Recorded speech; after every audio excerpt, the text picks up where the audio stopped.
Tang inang to, nahagip na nung camera, inaangkin na yung palabas. Kaya ka lang nakuha nun kasi di pwede nun si Matchas.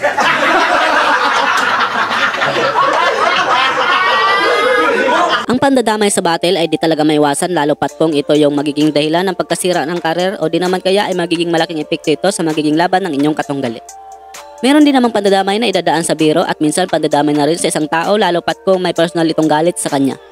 Minsan nga inaibahagi natin sa inyo ang iba't ibang uri ng pandadamay kay Sir Enigma, mapasetup, personals, kakatawanan at higit sa lahat ang paggamit sa kanya bilang pinag-aagawang asawa. Di paano naman kaya kapag ang mga staff naman niya ang naidamay sa battle at ito naman ang gawing kakatawanan ng mga battle MC. Ang mga staff nga ni Sir Arik sa mga di pa nakakilala ay sila nga yung mga sumusunod. Ang ibabahagi ko lang ay ang mga kilalang staff ha. Yung palaging naisama ng mga battle MC sa mga laban nila. Sila nga ay sina Ma'am Ninya Sandihas, nagkakuha ng mga malulupit na image sa flip top, Kuya Kebs, siya yung cameraman, Pakundo, ang tagahawak ng mic, Kuya Dennis, personal assistant ni Sir Arik at kasama na rin ang mga bouncer. Kaya naman, welcome back ulit guys sa aking munting channel. For today's video ay papanoorin natin ang Damay Enigma Staff Moment. At paalala ko labo na ang mga clips na inyong mapapanood sa araw nito ay ayon lang sa abot ng aking nakayanan at kung meron man akong hindi na isama ay pwede kayong mag-comment sa baba at baka magawa natin ng part 2 ang video na ito. So, tara na!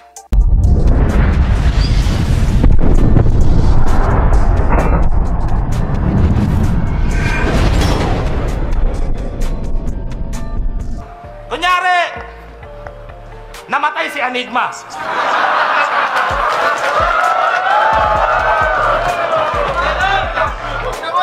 Kunyari lang, hoy.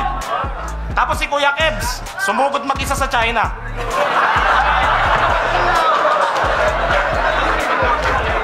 Teka, maubos yung oras ko. Tapos si Pakundo, naging karakter sa Dota. Si Panda. Check nyo.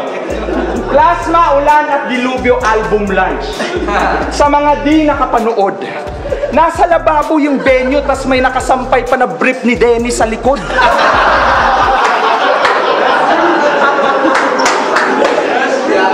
Kaya anong karapatan mo na kami ay sitahin? Gago X yan. Kung may dapat man magalit sa amin sa pagkakalat, si Kuya Dennis lang. Ikaw nga eh. Di lang palang ibu si Kuya Kebs, pero namumuro ka na dyan, tangina ka. Alam mo kung bakit? Napakalikot mo daw sa camera!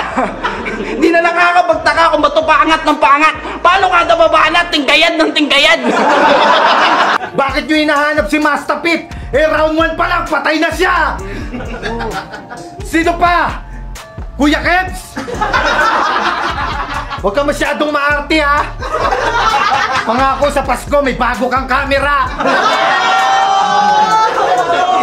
Sino pa? Sir Dennis! Promise, pag ako nanalo dito, mamaya dyan sa likod, ako maghuhugas ng plato! Isa nga sa malakas mandamay lalong-lalo na sa cameraman ay itong si Sir Deo. Matatandaan nung laban niya kay Mastafit ay pinangakuan niya ito ng bagong camera, ngunit ang sisira lang pala dito ay ang magkaiba nilang kandidato na sinusuportahan. At isa pa nga sa mga solid pandadamay ay itong naganap na laban sa pagitan ni Shaboy at Dudong Saipa na hindi lang dinamay kundi ginamit niya ito sa gagawin nitong parody sa ginawa ni MZ kay Sir Arik sa laban nito kay Marshall Bonifacio. Napagalingan ang ginawa dito ni Dudong Saipa dahil na rin sa akalain mo talagang si Sir Arik ang kanyang gagamitin. Dahil na rin sa ito yung una niyang nilapitan, yung pala ay may backup sa likod at nakuha agad ito ng mga tao dahil na rin sa sariwa pa ito at minsan na rin sumikat lalo pat maraming napatahimik na crowd dito. At yung problema sa Pilipinas, di na yun matatapos. Wala akong pakialam sa'yo, putang ina mo. Basta iboboto ko si Marcos. Ano, Kuya Kebs? Masakit ba? Wala akong pakialam sa'yo. Kasi non-friend na kita. At sa darating na ahon, wala ka ng bagong camera. Aktivista pa more. Time! Cosplay lang daw ako. Tangina, naiinggit ka ba? Pag sinuot ko sa'yo, tangina, magmumukha kang scarecrow na magsasaka.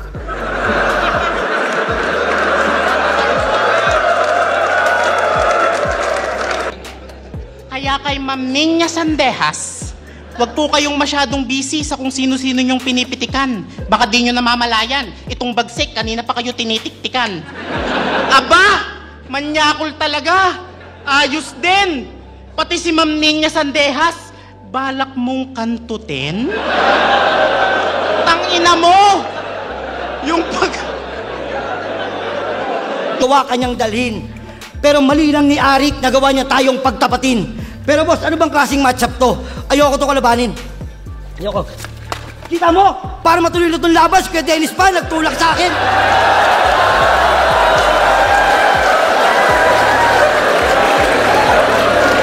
At syempre dahil umabot ka sa part na ito at kung bago ka lang nakapasyal sa channel ko ay nanyanya muna kita na mag-subscribe at pakihit na rin ang bell button para lagi kang updated kung may bago akong nilalabas ng mga video tulad nito. At papalo and like na rin ating Facebook page. Nag-upload ako doon ng mga content about sa hip-hop at flip-top. Maraming salamat at pagpatuloy tayo. That's me, pinasa mic!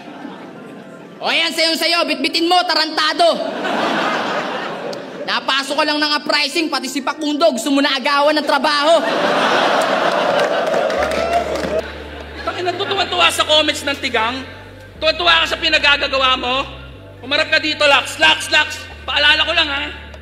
Magkakamukha tayo.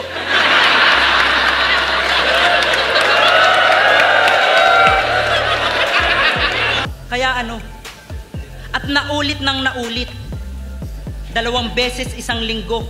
Hanggang nalaman ko isang araw. Enigma, buntis din ako.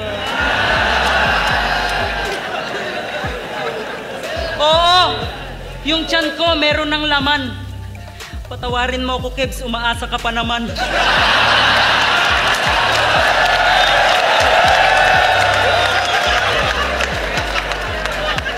Kasi nagpaputok to ng fart bomb. Yun ang ginawa niyang palabas. Sobrang baho ng trip mo, nag-akyatan kami pataas.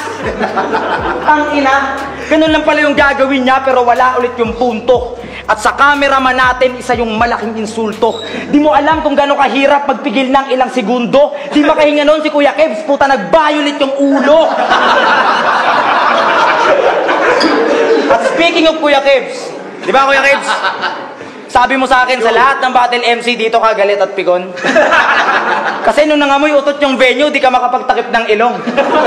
Kasi sobrang baho talaga ng venue, di ko ma-explain yung amoy lalo nung kumalat na. Isa pa nga sa mga sumikat sa flip-tops na pandadamay itong nangyaring laban ni EG Power at Bruce na kahit yung nananahimik na bouncer sa tabi ay nadamay. Nakita nga natin dito sa reaction ni Enigma na tawang-tawa talaga siya lalo pat tinawag itong oranggutan ni EG Power. Nagkataon nga na parehong long hair sila kaya naman isang nakakaaliw na pandadamay ang naging resulta. Makikita nga natin sa itsura ng bouncer na sumasakay din ito sa gimmick ng mga battle MC. Galing din pala ako ng future. Laking gulat ko nandun ka pa. Nakita ko nga dun si GL umiiyak. Si Pakundo patay na pala. Lahat ng MC, battle MC, pati mga audience nagluluksa, ikaw lang yung masaya. Tangina, inantok si Pakundo sa mga rounds mo, paghikab, naglock yung panga. Oo, na-stroke si Pakundo nang dahil dito mga chong. Tinry pa di i-survive ni Boss Arik, minautomat kaya lang, namatay siya nakaganon.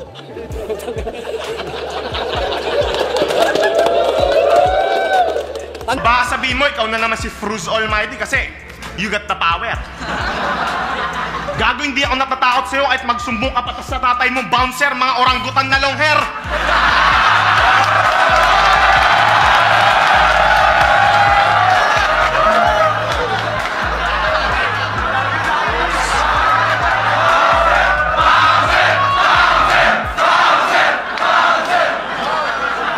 Anong feeling nyo sa forma nyo? Malupet? Mga nakalimutan magpagupet?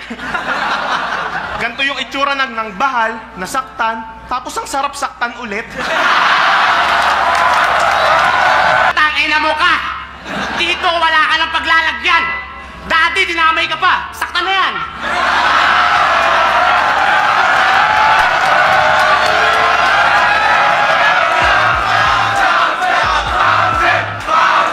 Tangina mo, pag tinilipit ka yan, ewan ko na lang.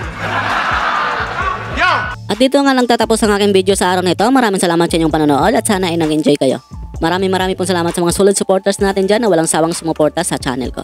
Thank you guys, babawi din ako sa inyo sa susunod. Marami pa po akong ilalabas na video about sa flip-top kaya pakiabang-abang na lang po. At don't forget to like this video para naman maipakita ni YouTube sa iba pang manonood. Salamat guys sa inyong suporta at hanggang sa muli, peace out!